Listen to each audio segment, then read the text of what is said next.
Trofeo Pirelli Race 1 about to get underway here at the Sebring International Raceway. Alongside me is Greg Creamer.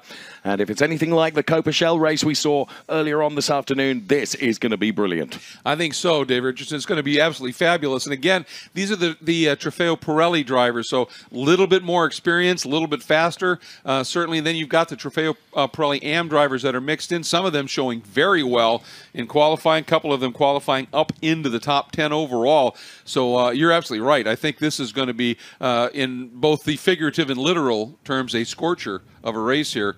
Temperatures very warm, track very slippery, and as different a venue as you can get from Austin and Circuit of the Americas. I think I've learned that already. Yes, we're here in Sebring with Laguna Seca, Montreal, Indianapolis, Homestead, Miami, and of course the World Finals to come in Tuscany, in Mugello, with the Finale Mondiale at the end of October. A lot of racing to come between now and then. This is an extraordinary circuit here, 6.020 kilometers, some 17 turns, 5 left, 12 right, and I've written in my notes a mix of concrete and asphalt. That's really rather underwhelming in comparison to how different it is. Yeah, it is about as different as it gets. Every corner. In fact, there are times where you will go across pavement changes, 3-4 of them in the course of a corner or two, and as it gets hot like it is right now, it changes dramatically as the dark parts of the track soak up the heat, the reflective concrete not so much, and then you get the tire rubber down. And as we talked about it, what happens? You get a lot of tire rubber down, even if it's great Pirelli. Even if it's great Pirelli rubber, the oil starts to bake out when it gets really hot and it gets a little slippery, and that means this big field is going to be chasing this track. So there we have it then, and there you can see the weather conditions, 30 degrees, going to be hot in those cars. To find out more for us, delighted that Shay Adam is down there for us in the pit lane. Well, guys, that is the theme of this race. Dave Musial's car says it perfect. It's hot. Everybody is hot down here on the pit lane. Get your AC fixed. Yeah, I wish we all had some AC down here because it is very, very warm. And Dave Musial will be starting a little bit further back in the field than perhaps he wanted to. But the good news is he's got a great view of the cars ahead of him to come forward, including the beautiful, almost a purpley blue color on Ross Schwest's number 25 Ferrari. Ross is a guy who's looking for a really good result here this weekend because he's raced at Sebring already this year in prototype cars. He's raced here before in other brands, but he has never driven a Ferrari in a race. So this is going to be a great experience for him. And you know what happens in the springtime? Canadians come down to Florida. Well, we found that with Mark Muzo. He is going to be starting in the number 13 car back on row number 7. So he's got a little bit of forward motion to do, but the bright blue car, it should be very easy to see. And another Canadian who followed him down is the car that he'll be following to the green flag. That's Barry Zeckelman, car number 99 in the pro class. And Barry, very amped up today, sitting at lunch. He was practically bouncing off the table. Well, another guy who was actually bouncing is the number 28, the silver and black Ferrari of Joe Rubo. He was doing push-ups before the qualifying session, and I don't mean delicate little push-ups. He was throwing himself up off the ground and back at it. That's how he gets himself pumped up for the race. And he's going to have a little bit of work, too, because we're still only on row 4. We've got Chris Carell back again this weekend in the Fast Toys car. That's based out of Los Angeles. A little bit warmer than he's used to down here in Florida, but his first start of the season in a race car. We've got Ziad Gandauer in the car right next to him. Z-Dog, who as he is affectionately known, a rally driver, but got a win at Circuit of the Americas in that number 24, so he's going to be somebody to keep an eye on. We've got another newcomer in Joel Weinberger in the car number 6, being coached by local boy, well, at least local now, Ryan Dial. So that's going to be a fun car to keep an eye on over the course of the weekend. Brent Holden was somebody who was extremely strong in qualifying, and his car looks like a fighter jet. Why is that relevant? Well, because we're here at Sebring International Raceway, and Hendricks Field is a place where the bombers go quickly. Moving up to row number 3 now, we've got Neil Gahani, the pole sitter for the AM class. He's got the Concours Club written on the side of his car because he's doing work down in Miami, would love nothing more than to put on a show for the hometown crowd. But alongside him, it's going to be a little bit of work because Amir Kermani in that bright yellow Ferrari is also looking for his first podium of the season. Row 2 is where things start to get really interesting. Thomas Tipple, the man who lit the Ferrari Challenge paddock on fire last year, coming in for his first ever season of racing in Copa. Well, now he's up here with the big boys. Trofeo Pirelli in the pro category. He's got the number 1 on the side of the car. He's looking for it on the top of the timing screens. It'll be Martin Burrows in car number 46, another one of those Canadians coming down here for spring break. He got third in both of the races at Circuit of the Americas. Mr. Consistency is hoping that the 2 cars ahead of him clear the way so he can lead. Well, who are the 2 cars ahead of him? The usual players. We've got Cooper McNeil and Benjamin Ethis. But here's the twist. Cooper is not on pole. It was Benjamin Ethis who came through with a brilliant lap in qualifying to claim away the honors. Who's going to be leading into turn 1, though? Well, Cooper has raced here at Sebring many times before. He knows how to get it done. For the young Chilean driver, well, it's going to be a learning experience. The engines have fired. We are ready to go racing. Wow, yeah, going into turn 1, thanks, Shay, is going to be very interesting indeed. But do you know what? When speaking to Benjamin Ethis earlier on at lunch, in fact, he wasn't at all fazed by the fact that Cooper McNeil has loads of experience here at Sebring. He's put it on pole position. Well, he did, and I mean, it was a great qualifying duel. Remember, Cooper went out, set a time early, parked, and said, if anybody can go after, go for it, and Ethis took the challenge up. Yes. Cooper went back out and couldn't quite get underneath that time. And the interesting thing here, you can make a pass around the outside of turn 1 if the guy you're passing gives you that bit of racing room, but it's really sketchy because if you get it wrong, that wall awaits on the outside. There's a little bit of runoff, but not enough to really be able to do much. So that just comes down to just how much bravado are you going to be willing to throw and how much trust do you have on the guy that you're trying to ramp the outside. It might be better to tuck in behind, and Cooper certainly knows this venue. He's done a lot more racing here on this track than he does. It's a matter of, okay, do I tuck into second and try and use my experience, or do I go after this young guy and give him the psychological beating early? My view is he'll go at it early. That's Cooper's nature. Yeah. Martin Burrows and Thomas Tipple will be hoping they fight. Here is the grid. Benjamin Ethis, Cooper McNeil front row. Then it is Martin Burrows and Thomas Tipple. Then Neil Gahani and Amin Kamani then going from the 3rd row of the grid. Ahead of Brent Holden and Joel Weinberger, Chris Carell, then Ziad Gandor, Joseph Rubo, Barry Zeckelman. They complete row 6 of the grid with Ross Twest, then Mark Musso, Dave Musial, Ted Marici and John Maygrew. That goes from row 9 of the grid. And I think it's pertinent to point out that yes. 5th in the overall order is your pole sitter in the Trofeo Pirelli AM category, Neil Gahani, in the number 36 for Continental Auto Sports. That is a great qualifying run for yes. one of the AM drivers. And once again, you get these AM drivers mixing it up here. And 7th, right there in that 2nd silver car, is Holden, 2nd on the grid in the AM class, 7th overall. Those guys, you know, they are in their own race. And it's a matter of again, they've got to play the dice roll a little bit. How much do I get caught up in the overall battle? How much do I worry just about where I am in class? And sometimes it gets handled for you. So it's going to be fun to see how this one unfolds for sure. And this is a track that we know is greasy right now. So Neil Gahani can be added to that list of Thomas Tipple and Martin Burrows then, who will be hoping that Benjamin Ethis and Cooper McNeil go for it right from the very off, of course, because it could potentially play into their hands. But only time will tell, and not much time to wait because the cars are out on their formation lap as we speak at the moment. Some 17 cars, the mix of Trofeo Pirelli Pro drivers and Trofeo Pirelli AM drivers out there in the sunshine here at Sebring. The temperature's so hot. It's going to be, as you said earlier on, it's like a convection oven in that 488 car. And something just occurred to me here. We were talking about the experience of Cooper McNeil. Remember what our winner in the Copa Shell race said? He said, the track was so different and so much slippier than it was in the morning. I had to, in the first couple of corners, I made a couple mistakes and I had to start to back up my braking zones a little bit. Cooper has driven a lot of races here and has gone through morning starts, racing in the afternoon when it's hot, cool in the evening. I wonder if he might try and hound Ethis a little bit and get him to overshoot a corner because he's just not there. I mean, that's part of the experience, that's part of the racecraft. And that's a very good point as well, because Cooper McNeil is able to use that experience to his advantage. And, well, let's see if he does that. We haven't got long to wait to find that out, have we? No. The cars all lined up behind the Hublot safety car then.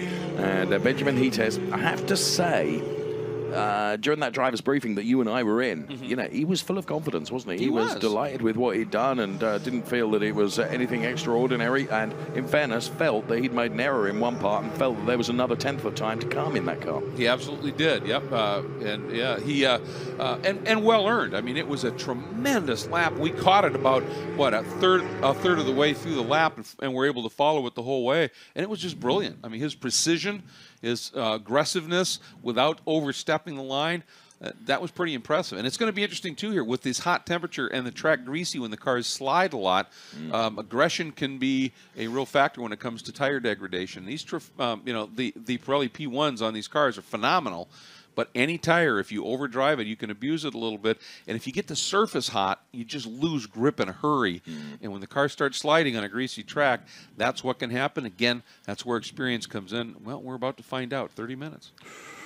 Looking forward to this. This is the Trofeo Pirelli race from the Ferrari Challenge North America. There is the Hublot safety car making its way back to the pit lane. It's down to Benjamin Hites and Cooper McNeil then who lead these cars around. And once we go green, we are away and racing and into that turn number 1, which is a real funnel. It's very wide going in, but it's not quite so wide coming out. So who will have the lead going into the first sequence of turns? Already cars making moves now. Thomas Tipple is one of those. Look at this on the outside of Cooper McNeil. Potentially Benjamin Hites there. Thomas Tipple not able to get quite close enough, but the big beneficiary here could be Martin Burrows. Oh, and he's up. He might be going for the lead. Whoa, look at this.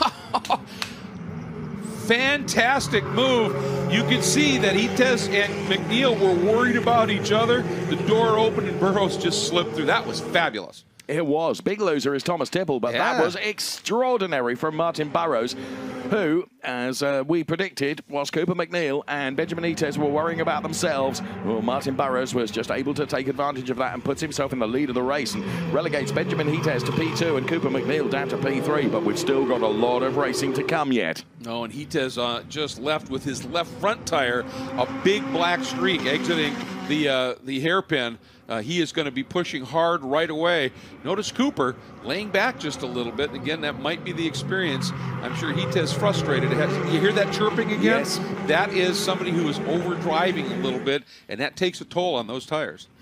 So, well, you can see now that Burrows is really trying to escape up the road. He's not being allowed to escape because Benjamin Hites is keeping with him. I think you're absolutely right. I think Cooper McNeil is playing a sensible game here and just letting those two just fight a little bit, and he's preserving what he's got. Of course, Thomas Tipple got passed as well, didn't he? Thomas Tipple got overtaken, so he finds himself down in that P5 position overall at the moment.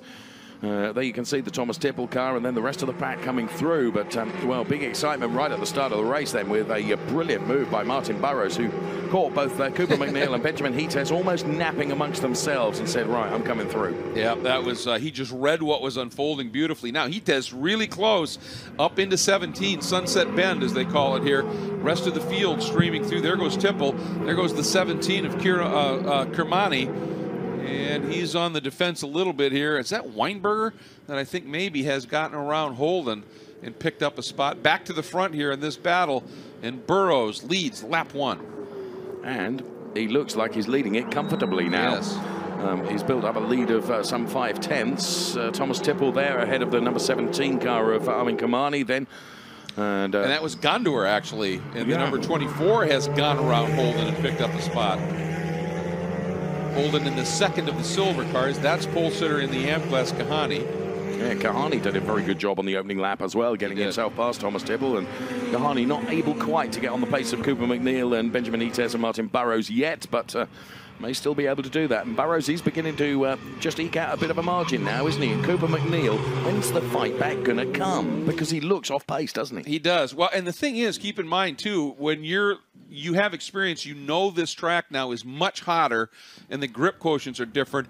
You might elect to start with a slightly lower tire pressure because in the heat, if it overpressures too fast, you're going to be slow. Eventually it throws the suspension setup off a little bit, and so he may have underpressured the tires, thinking, I want this car to be coming back to me halfway point of this race because it's hot out there. And these two guys in front, I'm watching them, they are throwing these cars around. That puts a lot of stress on these P0 tires and on the brakes. Well, Burrows just a couple of corners ago just lost the back end of the car a little bit, and that allowed Benjamin Hites to get ever closer. And you're absolutely right. Both of these drivers throwing absolutely everything at it. It's just why they're building up a big margin of just over a second from the P3 driver, Cooper McNeil. But these two, are they going to pay the price come the middle stages of this race and towards the end of this race? Because they are taking absolutely everything out of these cars. Cooper McNeil just sitting quite comfortably in that P3 position at the moment. And You can see the brake discs really, really lighting up on the Burrows cars. His braking force was much greater than that of Benjamin Hites, because there was no light coming off the rotors of the Benjamin Hites car. Well, on that qualifying lap this morning with Hites, he braked. It was a good jab of the brakes a little earlier, a release and onto the throttle sooner. And what that does is, one, it gets your exit speed up, and it also uses up a little bit less brake. Sometimes you brake a little longer, but a little less aggressively, and that works. Now, Cooper McNeil looks like he has made up just a little bit of ground on this duo. Hites, fast lap of the race so far at a 2:07.7.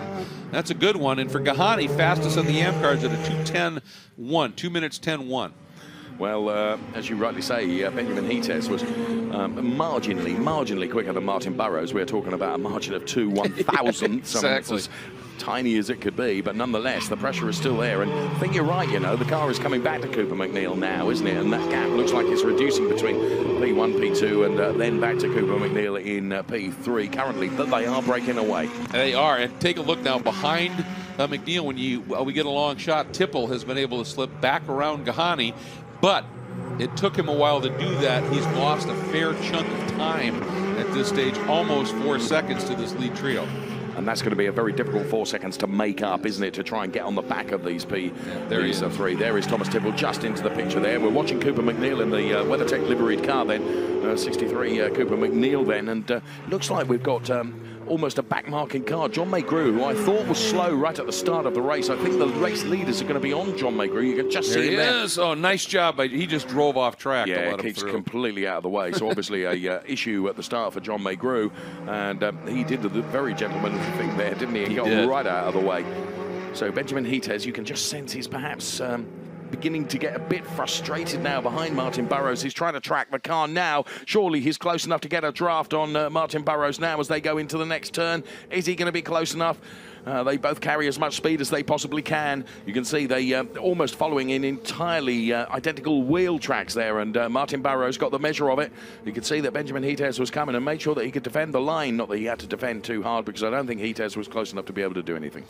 I want to see here what the margin is back to Cooper, and about the same. So these two up front thus far able to continue that margin. And one of the reasons, particularly through turn 17, the reason you might run right in the tire tracks of the guy in front of you is there is a specific line through those bumps that's a little bit less aggressive in terms of the bump level, if you will.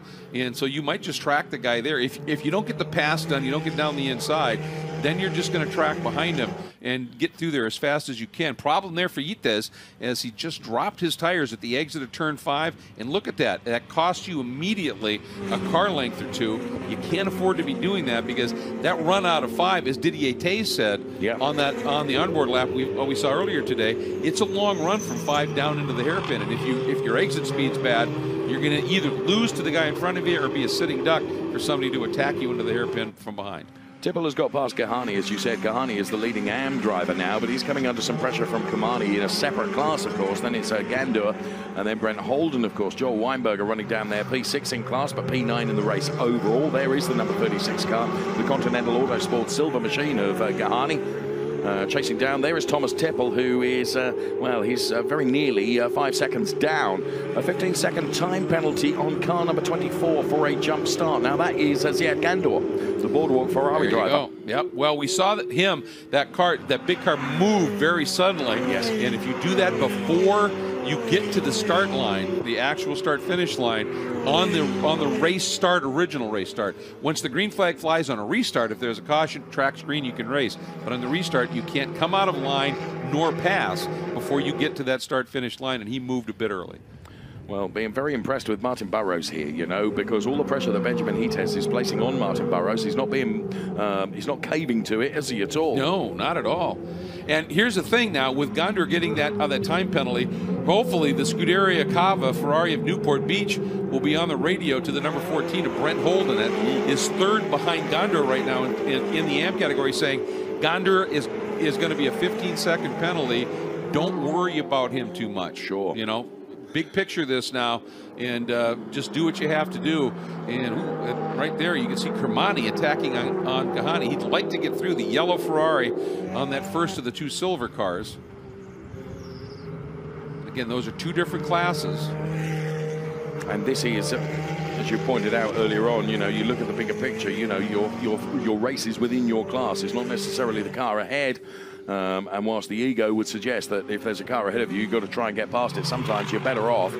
Discretion being the better part of valor sometimes. Absolutely. And up front, just want to point this out.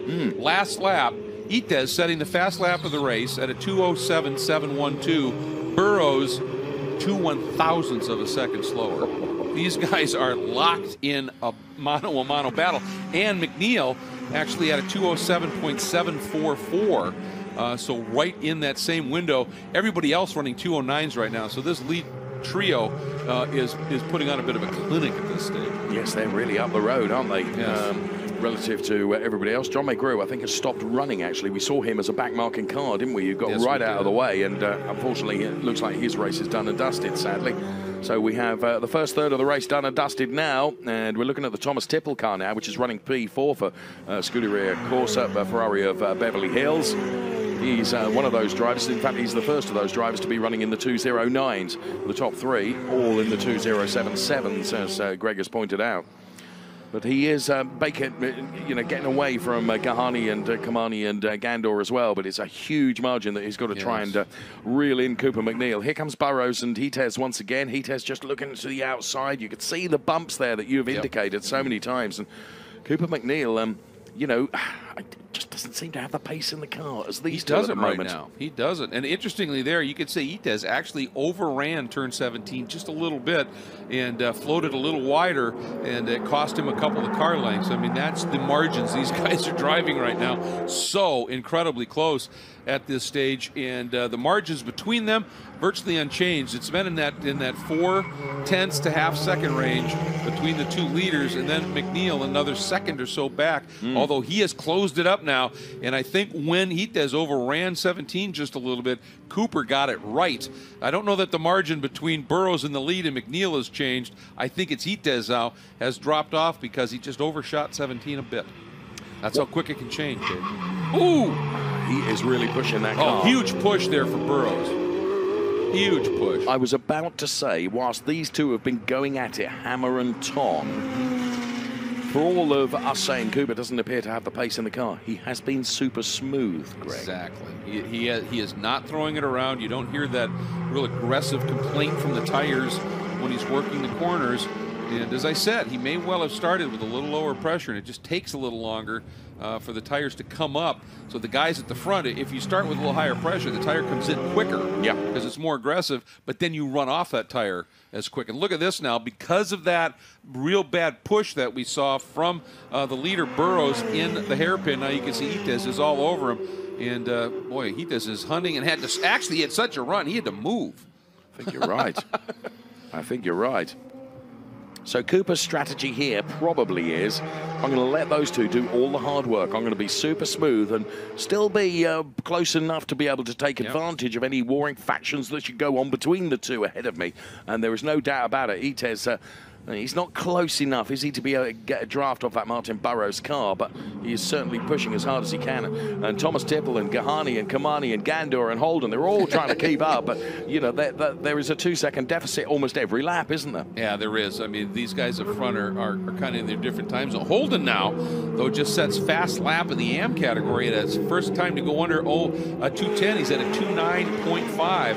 That's a pretty stout lap and impressive. And I was going to say, talking about Cooper, the guy who does most of the coaching with Cooper is Alessandro Balzan, who is an absolutely stellar driver for Scuderia Corsa Ferrari for many, many years. And Balzan is, talking to him saying, don't get rattled. Those guys got you. Let them go. Let them beat on each other a little bit and let it come back to you. And Balzan is the master of patience. We've seen him win championships many, many times by not making mistakes.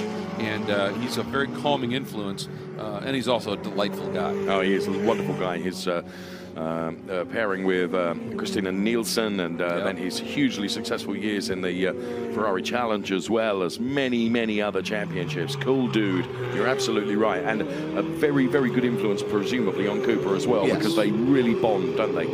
Yep, they do indeed. And he's at all the races that Cooper runs in the IMSA WeatherTech Championship, and their Scuderia Corsa Ferrari. He's there supporting him. and the like as well. So yeah, it's a close relationship, and it's that trust in your coach, and they've got it. There is a look at the 14 of Holden, third right now, but will be second with Gondor's penalty at this point. And Holden, by the way, running in the Gentleman's Cup, which means drivers over 54 years of age. Oh, and a big slide there by Itez, and that's going to cost him just a little bit. He is coming after it, and Shea, do the folks in the Scuderia Corsa pit think they've got something for this battle up front? They've been keeping the ace up the sleeve, Greg. They just gave the order the last time across the start-finish line. Okay, Cooper, it's time to push. He has been saving his tires, waiting for the opportunity for when the two cars ahead of him have already worn theirs out. Cooper is looking to do a little bit of barrel fish shooting, rearrange in whatever order you choose.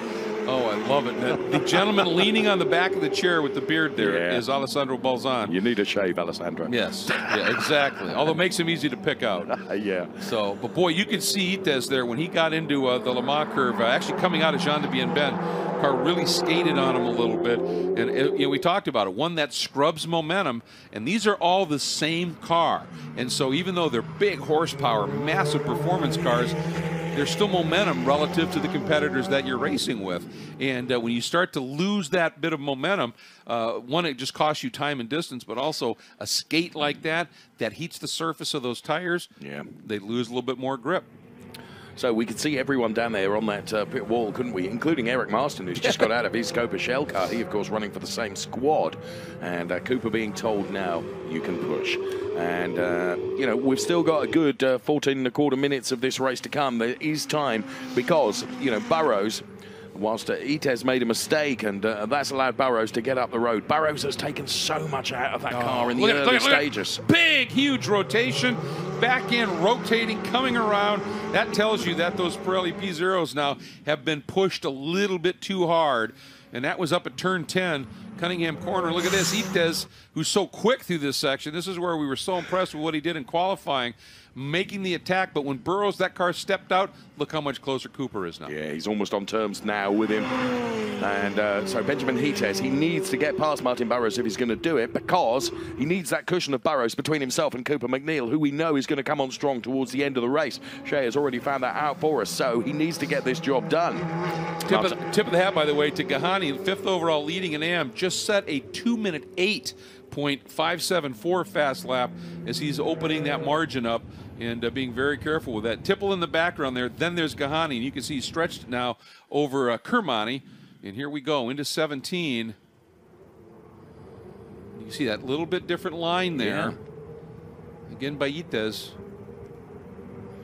Both of them running very out close to the wall. And Cooper just quietly letting them go about their business and take yet more out of their cars, whilst his being super smooth, and he's almost like a viper in third, isn't he? Just waiting to pounce. Yeah, he is. I would have thought that he had an opportunity to be a little bit closer, but he didn't get through either Le Mans curve onto the back straight, onto the Ullman straight, or through 17 quite as well. And at the line again, the margins between first, second, and third were about the same. Okay. So he lost a little something here. And here's Kahani, who set that lap. But I'll tell you what, Amir Kermani in that yellow car, who's running 5th in the Trofeo Pirelli. Let me get that one right. Pirelli Trofeo. There we go. Is doing everything he can to stay with Kahani, because if he can run with him, he's got a big gap back to Weinberger and Ross West, who would be the next closest competitors, and they're back a ways. And in fairness for Kahani, it's actually playing into his hands as he leads the AM class. Of course, he's got that cushion of Kermani between him and Gandor. Yes. Gandor being the next of the AM drivers. The 1, 2, 3 in the AMs. Gahani, Gandor, and Holden. The 1, 2, 3 in the pros, of course, it is Burrows, Itez, and McNeil. And you look at Gandor, and you just look at the margin back to Holden, and right now it is about 2 seconds. Well, Gandor has that 15-second penalty coming up that he'll get. So again, Holden essentially is running in the second spot. Yes. The bigger story is where's Chris Carell, and his margin, boy, it's on that borderline of that 15 seconds. So Carell needs to pick the pace up here, because he might still get a podium out of this, even with a 4th place finish on track. And I'm sure his crew from Scuderia Corsa and Ferrari Silicon Valley is on the radio with him going, get in there and finish. So, and that will be a penalty at the end of the race. End of the race, it'll be assessed. So that's why I'm saying, if Carell can get up there and finish within 15 seconds of Gondor, sure, he will actually get that position. So we'll go back to this fascinating race at the lead. Wait, Cooper looks like he's actually dropped off just a little bit. I agree with you. What's the margin here? And yes, he lost 0.7 of a second on that lap. It was 1.5 back at from Ites in that previous lap. It's 2.2 right now, and maybe there's just nothing. Maybe he's got nothing left to push with, and it could be they just they maybe missed a little bit on that setup. Oh, and a big loose moment by Burrows, and there goes Ites as Burrows can't hang on to it, swings around. Well, good avoidance by Cooper, which of course has put him into P2. Burrows needs to get that car going once again. He pulls out right in front of Thomas Tipple here. Thomas Tipple is able to take advantage. He goes through as well. So Burrows then, and here we can see it in replay. Yeah, just the rears, no grip left. Ites able to cut through to the inside, and a nice move by Cooper to judge it just enough and clear as Burrows was backing up just a little bit. You can hear Burrows, we go back to that shot right now, live through the hairpin, you can hear those tires just screaming in protest. They're pretty used up right now. They're virtually on the rims now. Yeah, exactly. Let's be truthful. With 9.5 minutes left to run, well, Benjamin Hites, that just played into his hands, didn't it? And can Cooper now? Well, look at the margin between Benjamin Hites and Cooper McNeil. Well, Cooper obviously had to check up big time, choose a lane around, and so that has given Ites a very, very sizable pad. And now what he needs to do is not push quite as hard, keep your speed up, but not push as hard. Let those tires come back a little bit. Okay. That's he's got to preserve a little bit now, because he pushed him hard. Yeah. And hard enough that he pushed Burrows into a mistake. Yes, absolutely. So, I mean, that's. So there you can see the 1, 2, 3 now. Benjamin Hites, then it's Cooper McNeil, then it is Thomas Tipple then. So this man leading the race then, Martin Burrows having gone around, and that means that this man leads. Benjamin Hites, has to be said, from the green. He had been chased, Martin Burrows. Credit to Burrows, he'd held on and just made that, just losing out. And I'm sure you're right, Greg. I'm sure that's the pressure that, and it's been relentless pressure from Benjamin Hites, hasn't it, on the car of, and the driver, Martin Burrows. He did a brilliant job to read what those two up in the front row were doing in turn one and snuck through. But then he had that, just heaped pressure from Hites. He did the best he possibly could, but he just, at a certain point, those tires pushed them beyond their limit, and eventually they're going to let you know. And he had a couple of moments where he got loose and was able to save it. That time in turn 5, just wasn't quick enough to be able to make that happen. So just under 8 minutes remaining. Benjamin Hites had some 2.6 seconds over Cooper McNeil when they crossed the timing line at start-finish.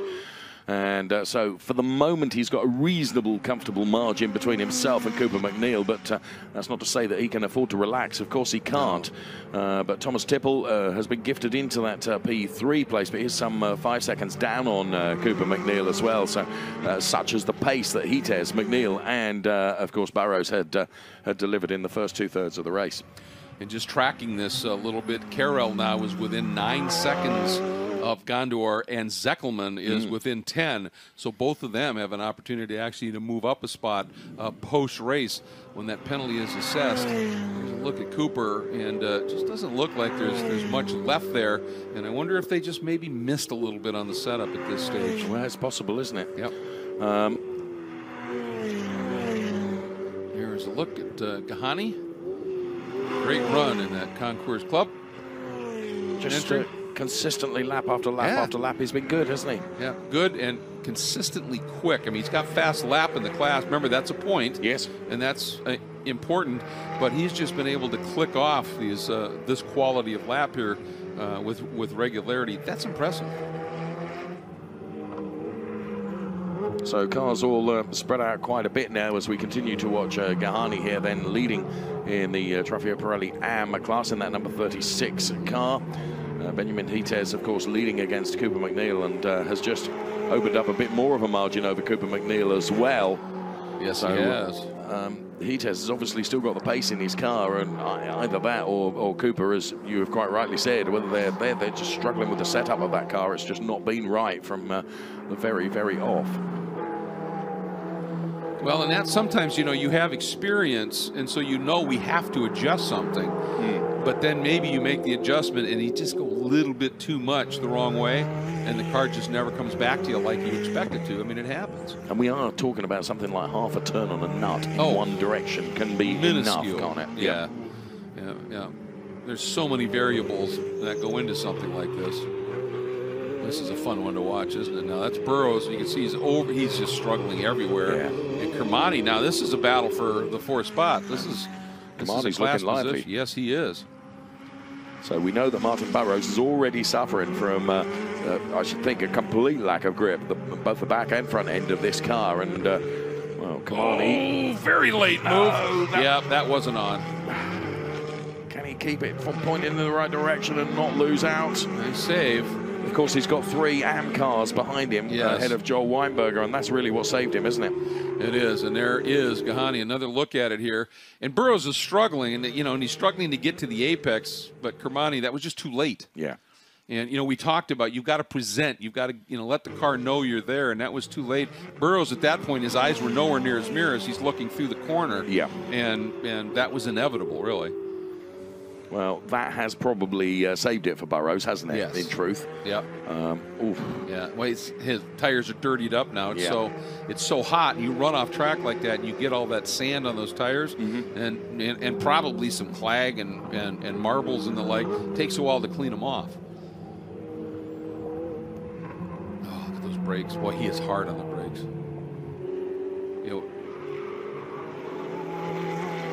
Just love watching this through this section of track because of the bumps. And everybody, you just got to deal with them. They're there. Figure out a way to go fast through them. Hope the team has given you a setup that's compliant so you can really push. He's still throwing that around, isn't he? Despite the fact that we think that he must be out of rubber by now. He is still throwing everything at it, and still consistently quick as well. Interesting to see here. If he tiptoes a little bit, we changed shot just to see if he was tiptoeing a little bit more through turn 5. And there now is Ites. And last time McNeil, when they came by, we were watching some of the other battles. That margin up to over 4 seconds now. So clearly, I think Cooper he just doesn't have the weapon today. No, and I think what he's doing now is focusing on managing P2. Yep. Because he's keeping himself 3 seconds ahead of Thomas Tipple, and Thomas will be trying very, very hard. But in fairness, Cooper is still in the 207s. Thomas is in the 208s, although only just in the 208. But I was going to say, I'm sorry, this is interesting here. Just doing some quick math. Yeah. Cooper came in with a 4-point lead on Ites. And Burrows is off. Yep. Well, maybe there was something that he came off and grazed a wall or something. But the other thought here is that with that, maybe something something broke in the back of the that's car, possible. And it went viciously loose on him, and he's just been hanging on to it. I mean, that's possible. Yeah. What I was going to say was right now, Ites leading over Cooper plus fast lap, 5-point swing between first and second, plus a point for that fast lap, plus a point for pole. Yeah. He could have a 3-point lead over Cooper coming in here. In the last couple of years, that doesn't happen often. No. Ooh, and that going around. Kermani. Yes, it is. Well, he's been racy, hasn't he? All the drama is coming right in the final stages of this race, and as he tries to put the car pointing back in the right direction. Good avoidance by everybody else. Yeah, that's Carroll coming after him, and he's just all by himself. Yep. And that's the thing, these cars have traction control, they have ABS, but they aren't, a panacea. They don't, solve everything. And if you're just, traction control is forward drive. It'll stop the wheel from spinning. But if you're exceeding the grip level of the tire laterally, traction control doesn't help you at all. In fact, it can kick you into a spin when it kicks in just a little bit. And so sometimes that's what they may be fighting here late in this race, because the track's greasy, the tires have been pushed to the limit. And talking about pushing the limit. One thing that is pretty impressive about Ites is we've seen him. We know these tires have been pretty used up. This young man's got amazing car control. Yes. and you know, he's maintained that margin between himself and Cooper, isn't it? It'd be really, really interesting to find out whether, you know, why Cooper has not been able to respond with pace, because he certainly hasn't been able to. Itez in that number 33 car, as you say, can, you know, really, really classy car control, given the fact that he will have taken so much out of that car. So Gandor then and Gahani are together here. So Neil Gahani then in the Continental Autosport Silver, number 36 car, running in the Trofeo Pirelli AM class and leading that. Ooh, big wiggle. And you could hear he picked the throttle up late, and it was because he got into that turn a little hot. He had to wait, and then when he went to the throttle, he was still on the edge, and the car gave that little bit of a snap. And Gahani now knows, all right, change that approach just a little bit here. And I think Itez is going to go through start finish before the clock expires. So we're going to get another lap. Get another lap, yeah. Have to see, because he should be over there. Oh, it's awfully close. Yep. Yes, another lap to be done. One more lap. And look at Tipple coming after McNeil. That is incredibly close. All of a sudden. Yes. Tipple has really found a bit of speed as Cooper is losing it. So we think P1, ooh, as Benjamin Itez then really struggles to hold on to that car. Cooper McNeil now realizes that he's got Thomas Tipple in his rearview mirror, and all of a sudden his P2 is under threat in the Trofeo Pirelli Pro class. Tipple, of course, will have sensed the opportunity that he's got the remainder of this lap to try and unsettle Cooper McNeil ahead of him. And Itez had that big loose moment, and if you noticed, Cooper, as he turned into turn 3, he couldn't get down to the apex. The front was not responding the way he wanted, and Tipple now senses opportunity. And maybe for Tipple, I mean, he would have liked to have been able to do this sooner. Yeah. But one thing we've seen when he got trapped a little bit, he didn't overdrive the car. He just kept his pace alive. And now he has opportunity on this last lap to maybe get to the second step of the box. So where on this track is going to be his best opportunity, would you suggest, Greg? Well, that's interesting here because they're through turn 10, and they're making their way now. This is up, so 13 would be a good opportunity, and he's not close enough. That's right here. Possibly, if he gets a great run through Bishop Bend, he could surprise him into Jean de Bienne, which will be the next tight right-hander. Other than that, it'll be 17. Right. And he's not close enough here. So he may need a mistake from Cooper. You saw Cooper hit the back end, stepped out just a little bit there as well. So this is huge. Right here, Tipple has got to get a great drive. Hopes Cooper has a little bit of a bobble, and Cooper, nope, nice and crisp there. So as they run down the Ullman Straight then, you can see Benjamin Itez leading. And we'll pick up the lead car now. Here it comes then. Benjamin Itez has done enough, and he is going to seal the deal and take the checkered flag. It's going to be a fight for P2, but we think Cooper is just going to be able to hold on to it here. And sure enough, Benjamin Itez takes P1. Cooper just takes P2. Thomas Tipple trying to chase him all the way to the line, and just over the final few hundred meters of the lap, Tipple really had come on strong, and Cooper obviously struggling with that car. Neil Gahani is going to take the win for the Trofeo Pirelli AM class. Now, Gandor has crossed the line, but bear in mind that there are some penalties going to be applied at the end of the race. But well done to Neil Gahani, Joel Weinberger, then it's Brendan Holden, Chris Carell, and Barry Zeckelman. Well, if you or I had made our predictions for this race, I think we would have been wrong, probably, wouldn't we? Yes. I will fall on that sword with you, my friend. But boy, was it an entertaining one. That battle, I mean, you know, just the pressure that he has put on Burrows, and amazing start by Burrows to be able to get up front and then survive pressure for as long as he did.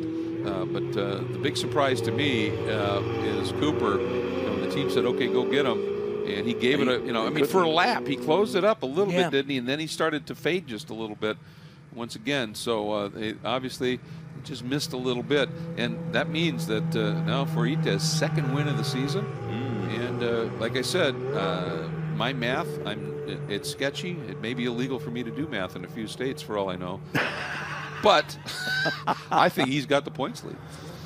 may well be right. You may well be right.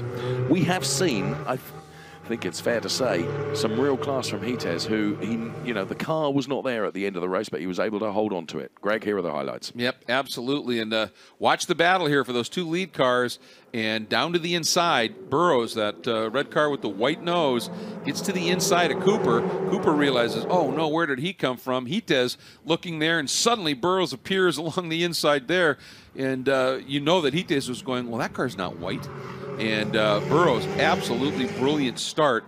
And then Cooper trying to just stay with him and pushing. And you can see up front, Cooper there really on it through turn 1, doing everything he can. And or he could at that point, but trying to do it smoothly to conserve those tires.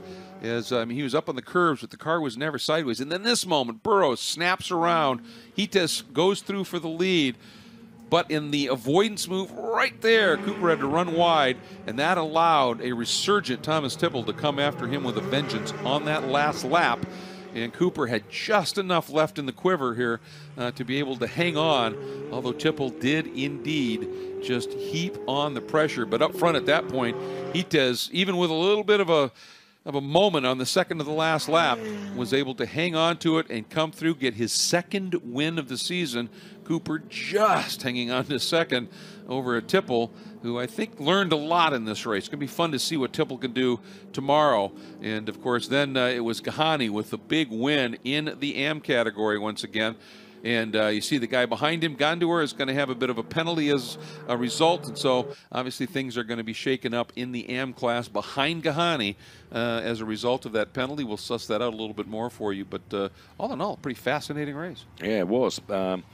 And it didn't go the way we expected it to, that is for sure. Here, confirmation of the top 3 then. Benjamin Hites taking the win from Cooper McNeil and Thomas Tipple, P2 and P3, Trofeo Pirelli Pro. And in the AMs, Neil Gahani, Brendan Holden, and Ziad Gandor, the 1, 2, 3 in the AM classification. So, wow, what a race. Trofeo Pirelli then in the searing heat here in Sebring. And congratulations to Benjamin Hites, and looking very strong this season so far. Yeah, boy, he is. Second win in 3 races, and fighting, I believe, in the other race, a strong second place. So he's doing well. Just wanted to point out, they immediately applied that penalty. Gondor did exactly what he needed to do. Holden was too close. Yes. So Holden will finish second, but Gondor, in the last few laps, David, opened up enough of a lead that even with the penalty, he pushed Carell and Zeckelman out of the podium contention. Great job responding by Zhog. Zhog is the name. So well done there as we see these drivers down into the podium area. Yes, and it was very interesting. I just caught off shot Cooper McNeil and Thomas Tipple having a real hug together. And here the Chilean driver then, Benjamin Hites. Which way is up? Here. There we go. I love it. I love it. Ferrari Challenge, truly international sports car championship, attracting people from around the globe. And there is Thomas Tipple coming over, who did a great job late in that race, one for the podium, 2 almost to sneak by and take the second spot.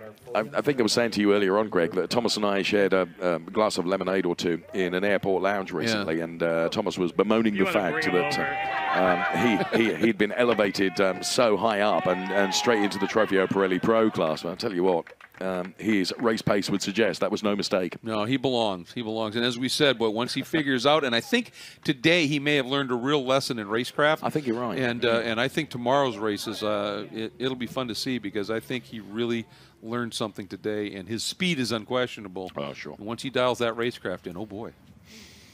One to watch, that's for sure. So there we are then. Hites, McNeil, and Tipple, then Gahani, Holden, and Gandor. Gandor just getting the better of Carell and Zeckelman following that penalty that was applied to him. He dug deep late. Yeah, he did. In those last 2 laps to clear that margin. So well done. No, did a good job. Did a very, very good job indeed. And very impressive with Benjamin Hites then being able to hold on to that with a car which clearly was not at its best towards the end of the race. Clearly, he had pushed and pushed and pushed for the entire race duration. It was interesting. I mean, he had the mission, obviously, it was hound Burrows, make him use up his tires, make a mistake, whatever, and he did that, but in so doing, used up his car a lot as well. And I think had Cooper, had he had a little bit better setup on the car, we're guessing. I mean, we're just, speculating, but he just didn't have what he needed after it looked like he had been very, very smart about preserving tires. Well, maybe some of the answers will unfold down in Victory Circle. Shea is with our winner. Benjamin Ethos, you really had to work for that win. You got out of the car, poured a water bottle over yourself. It was hard work out there, but does victory feel even better than at COTA? Yeah, it feels better. It was a long race with too much temperature, so the weather was for that. So I'm really happy about that, and we are now, I think, leading the championship, so let's hope we keep like this weekend. Had the track changed a lot from qualifying? Was it a lot different? Yeah, there was much heat, so when braking was a little bit more oversteer, and in the fast corners also. So you need to drive more carefully, but overall it was good, the car, I think. What they said to you on the pit wall, fast and clean, and that's exactly what you did. Congratulations. Yeah, thank you very much. Yeah, and I mean, a sweep here, wasn't it, David? A pole, a win, and a fast lap, and that's what you need to do when you're racing a guy like Cooper McNeil. Pretty much so. Yeah. Here then, confirmation of the classification then. Benjamin Hites taken the win from Cooper McNeil, Thomas Tipple, then Weinberger, Schwest, Muso, Rubo, Kamani, Martin Burrows then ending up P9. Valiant effort, of course, but just in the end, the car got away from him. Yeah, not exactly sure what happened when we suddenly saw him by the side of the track. Didn't look like he had any kind of contact. I wonder if he maybe had some issue in the back of the car that was making it have that snap oversteer, which he saved a few times, then spun it in 5. And maybe there was something that at the end just let go finally, and he said, yeah, I can't continue like this, and pulled it over. It's a shame, of course, came in 3rd in the points after a pair of thirds at Circuit of the Americas, and now, essentially, he got enough laps in, he will be classified, and he'll get points for 9th, but it's only 2, and boy, that's going to be a big hit in those points. Yes, no, you're absolutely right. There we are, and Gahani, Holden, and Gandor, the 1, 2, 3 in the Trofeo Pirelli AM classification here in the Drivers' Championship for Trofeo Pirelli Pro. Your maths work was absolutely right. Benjamin Hites now leading by 3 points over Cooper McNeil. They are on 59 and 56 respectively, with Thomas Tipple on 32, and of course Martin Burrows down to P4 with 28 points. Well, my math teacher from high school is looking down at me with a Proud big grin you. on his face going, I'll be darned, he did listen. So, yeah. All right, well, now let's get down and hear from our winner in the AM category. You put in a beautiful drive, Shea. Good to see you, too. Neil Gahani, race winner now at Sebring International Raceway. What do those words mean? Incredible day, really amazing. The car was so dialed in thanks to HP Tech. Really an amazing ride today. And having a pretty good coach on your side, too, doesn't hurt? Heard, yeah. Robert and Ilio give me some words of wisdom, too, which really paid off in Turn 1, so it was great. Really good. Was it keep it out of the wall, the words of wisdom? Pretty much. Go like hell, basically, something like that. So it was great. One race down, one more to go tomorrow. What did you learn today that's going to help you get another win tomorrow? Got to save the tires. It's really important, especially late in the afternoon. The tires get greasy pretty quickly, so it was pretty incredible. Neil, congratulations. Enjoy the celebration. Thank you very much, Shea. Take care. Yeah, and after coming out of Circuit of the Americas, David, with 1 point, didn't get anything for a finish, ended up not classified in the first race, unfortunately, and ended up with the 1 point. Now he jumps up significantly, and he will become, I think, if he can keep this kind of pace and he runs a lot of races, he's gonna be somebody that has some real championship potential here as we take a look at the results. So confirmation of the classification for the AMs then. Neil Gahani, Brent Holden, and Ziad Gandor ahead of Carell, Zeckelman, Marici, Musial, and John Maygrew, who we saw down and a long way down, finishing in P8. So there we have it. Of course, all the classification, the current point situation, everything will all be up at races.ferrari.com. We urge you to keep your eyes on that website for everything to do with the Ferrari Challenge here in North America. And in the Teams Championship then, Ziad Gandor ahead of Barry Zeckelman and Todd Marici, 48, 35, 34. Yeah, Zeckelman has been really consistent with his finishes. A 2nd and a 4th, Circuit of the Americas. Here he comes home with a 5th in the AM category. He's just accruing points, and that's going to put him in good stead. And again, Zia Gandour, after he knew he was going to get that penalty, he really did a brilliant job of picking his pace up to make sure he minimized as much of that deficit as he could, and it paid off. He got a podium. And that was very, very clever reaction, wasn't it, from the teams, yes, and communicating with their driver as well. This is what you've got to do to enable you to seize this and to get this out of it. Absolutely critical. He drove that really well over the end, didn't he? He did. And you know what? Every once in a while, you're going to make a mistake, and the general consensus is it's the people that react best to that, yes, are the ones that at the end of a season are always going to be in championship contention, and that was a great reaction by the team and by him behind the wheel. Very good shot here of everyone assembling around the podium for the podium ceremonies, which will be coming up in a while. Don't forget to join us for Cobra Shell qualifying 2 tomorrow at 9:40. We've had a successful afternoon, I think, sir. We have indeed. A couple of really, really stout races following some really good qualifying. And what I love about the format here, it's rinse and repeat. We get to do it again tomorrow. And the conditions weather-wise are supposed to be very similar. Cool in the morning, fast qualifying, challenging track in the heat and humidity of the afternoon. From Greg and myself, bye-bye for now.